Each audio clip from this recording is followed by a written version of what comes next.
Eu quero, nessa noite, iniciar lendo o livro de Neemias, capítulo 4, versículo 19.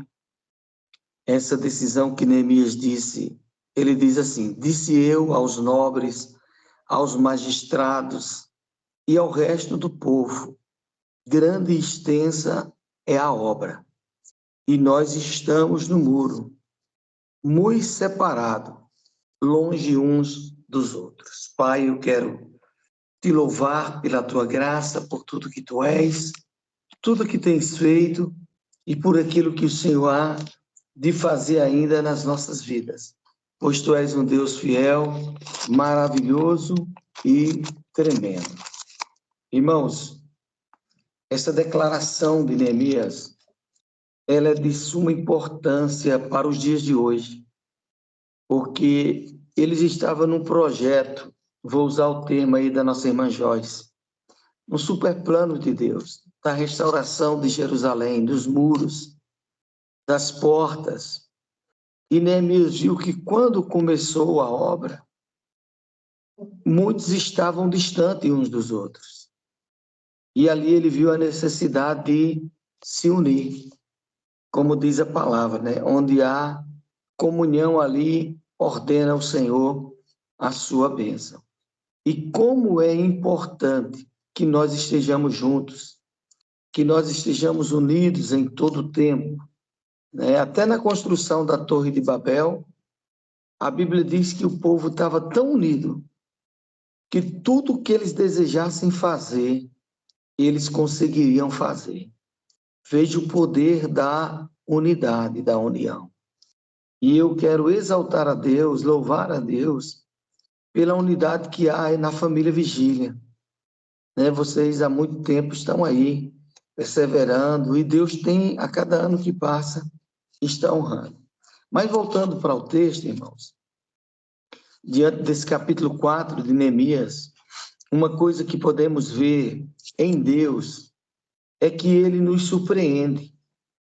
Neemias, ele nunca imaginou que faria parte do grupo dos gloriosos heróis da fé.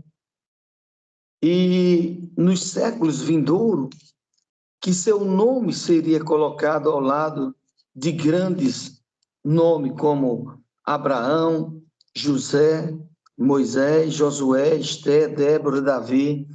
Neemias nunca imaginou, apenas um copeiro, um simples copeiro do rei, mas ele nunca imaginou que Deus exaltaria ele, seu nome, de forma tal que no capítulo 11 de Hebreus, o capítulo dos heróis da fé, o nome de Neemias iria constar.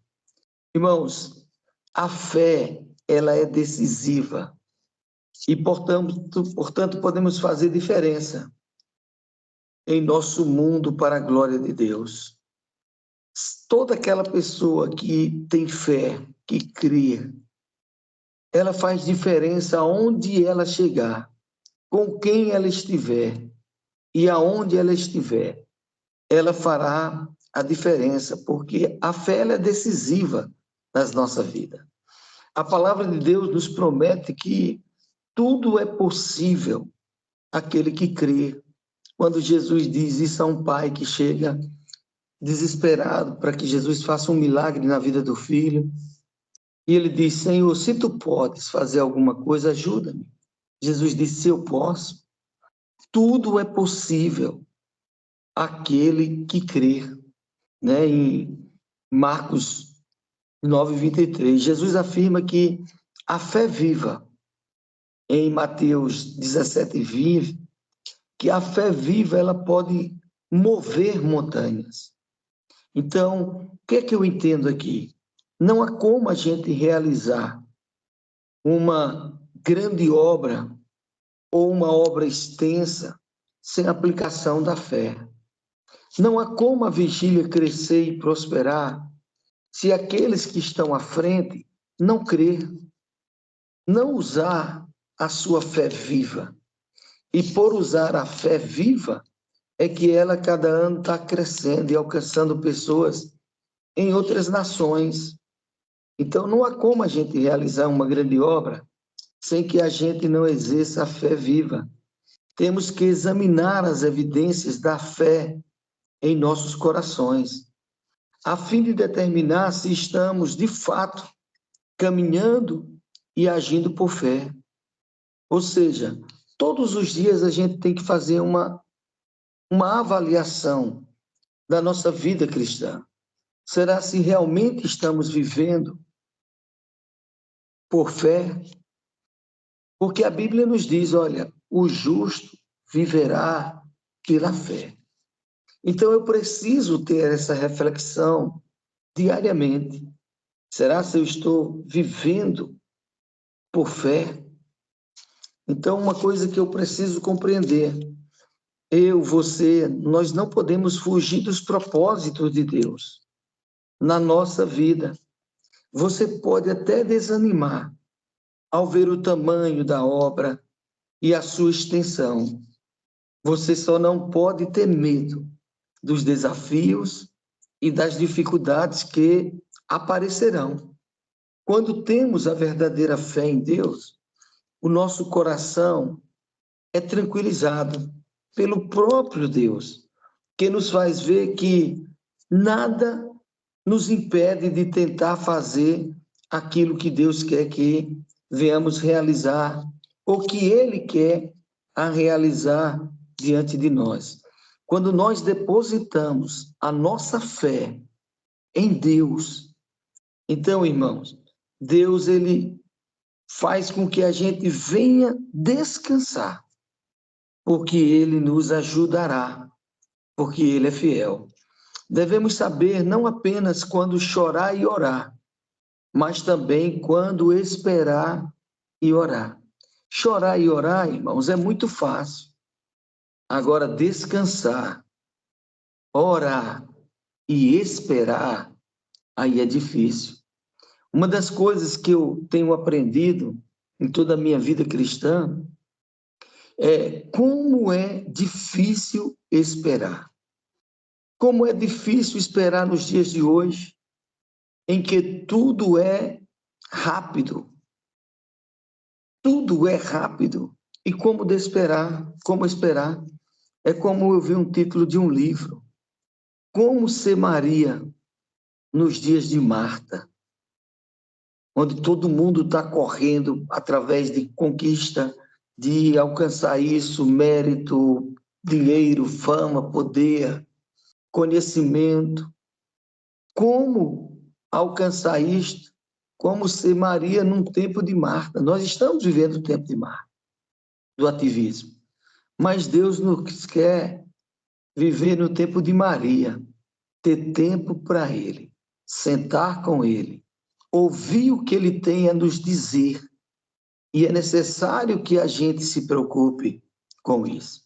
Então, antes de querer ir na frente do Senhor, nós devemos lembrar de Êxodo capítulo 14, versículo 13, quando o próprio Deus, ele chega a Moisés e diz: aquietai-vos e vedes o livramento do Senhor.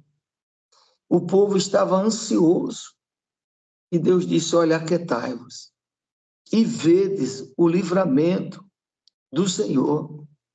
Salmo 40, a Bíblia diz assim, versículo 10, aquietai-vos e sabei que eu sou Deus.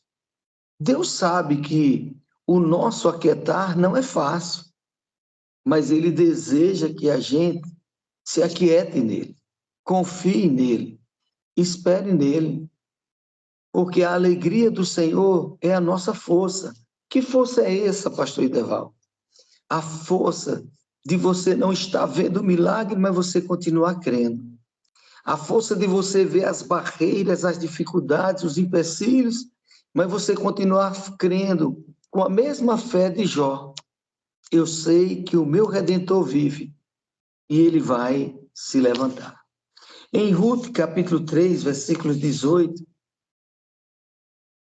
a Bíblia diz assim, ó, espera até que saibais e que darão as coisas.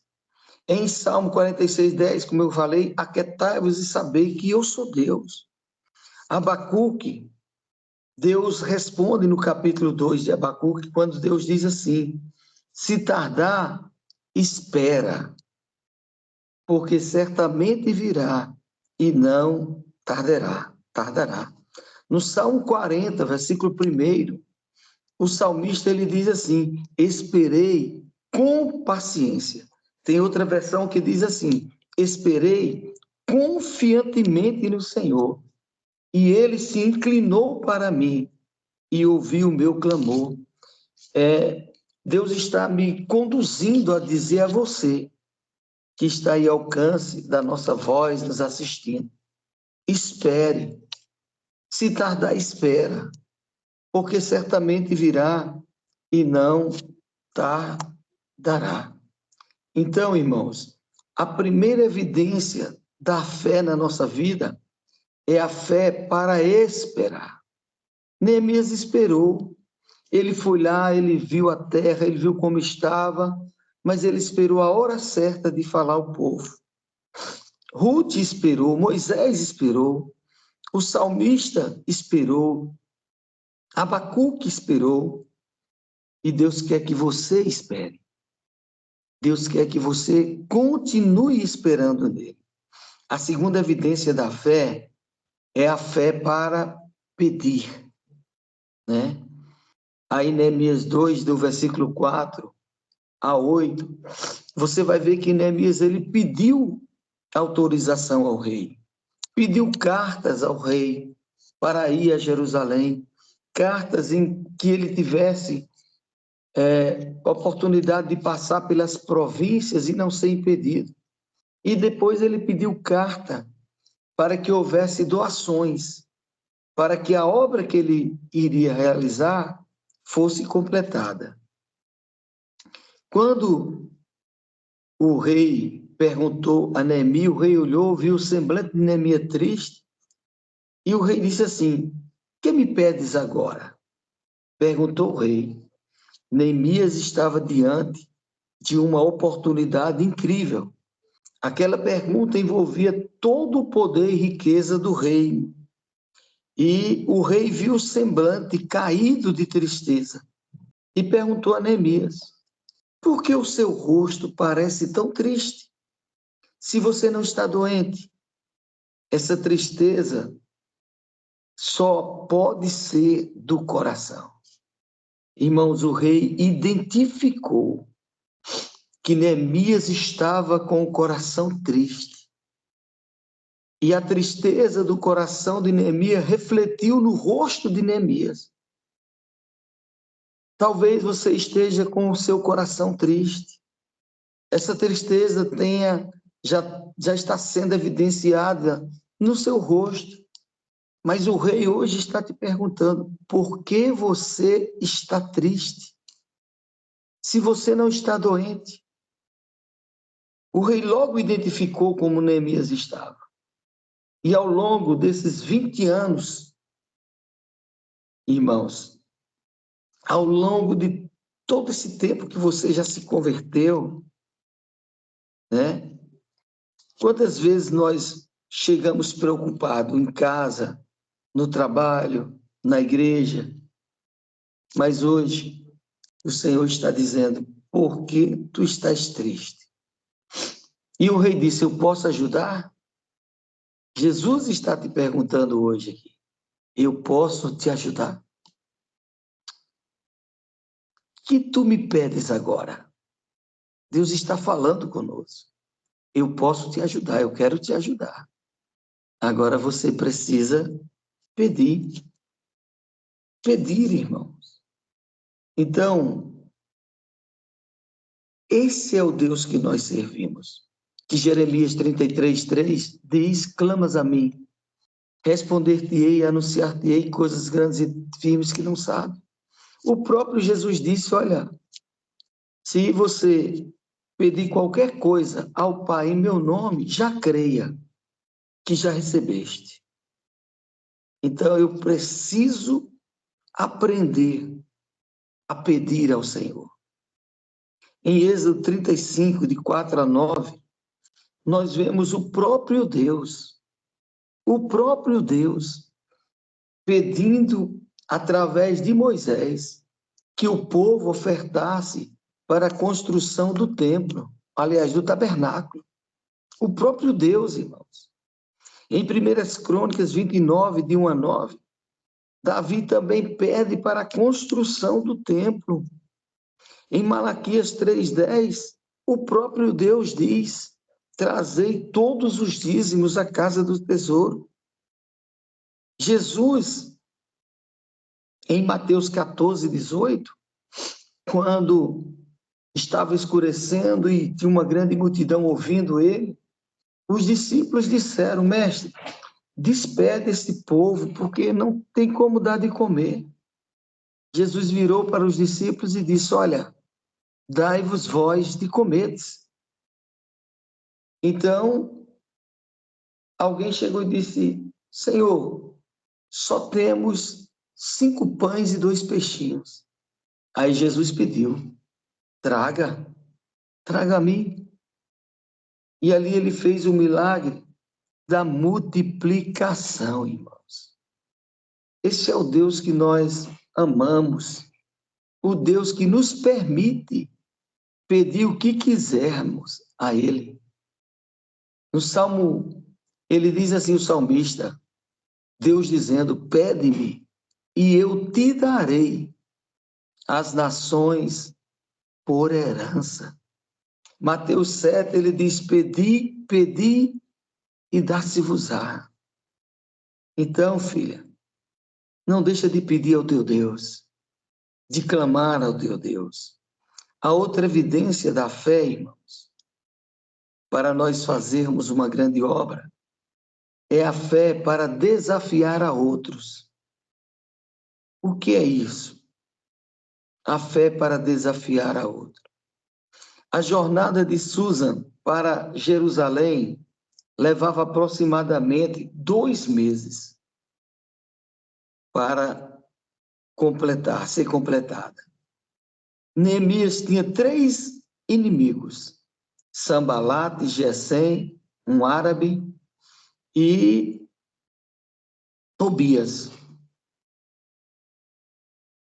E o que me chama a atenção é que quando a gente se dispõe a fazer a obra do Senhor, os Sambalates, os Tobias, os Gesems, eles se levantam. E o principal deles era Neemias, aliás, era Sambalate. E Neemias, ainda por que ele tivesse um cargo de uma certa importância no palácio do rei, Neemias se prontificou de ir a Jerusalém. E Neemias não chamou ninguém para ir com ele.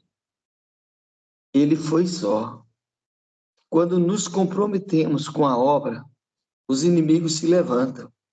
Depois de viajar, Neemias passou um tempo descansando, porque os líderes deveriam cuidar de si mesmos, a fim de poder servir ao Senhor. Então, Neemias, quando chegou, ele já chegou cansado. Ele não foi logo se desesperando a fazer, não. Ele descansou, irmão. Ele inspecionou a obra. Tudo. Depois de inspecionar a obra, Neemias cobrou ânimo ao povo. Neemias 4,14. Ele diz: pelejai pelos vossos filhos, vossas casas, vossa esposa, vossa família. Neemias estava cobrando ânimo ao povo e dizendo: não temais, mas lembrai-vos do Senhor grande e terrível, e pelejai pelos vossos irmãos, vossos filhos, vossas filhas, vossa mulher e vossa casa. Neemias estava dizendo: nós temos motivo suficiente para lutarmos com o Senhor. Lutarmos com o Senhor. Então, irmãos, que você possa carregar nos seus lábios as boas notícias e que você seja um motivador de pessoas, que pessoas comprem os seus sonhos, que pessoas se disponível, enganchei, se disponibilizem a também lutar com você, a estar com você. Lembre que quando Moisés mandou os espias invadir a terra, eram 12. 10 voltaram negativamente. Negativamente. Mas Josué e Caleb veio com um relatório diferente. Veio com um relatório animador e disse, olha, a terra é boa. A terra realmente mana leite e mel. E vamos possuí-la. Então, seja motivador de alguém. Se você for visitar alguém enfermo, leve palavras de conforto, de ânimo. Se alguém preocupado, triste, seja um motivador. Seja alguém que leva nos lábios as boas novas. Não era fácil para Neemias reconstruir, mas ele levou as boas novas nos seus lábios. E lá ele conseguiu fazer a obra que Deus colocou no seu coração. Eu quero encerrar aqui com Gênesis capítulo 9, aliás, Gênesis capítulo 15, do versículo 9 ao 11.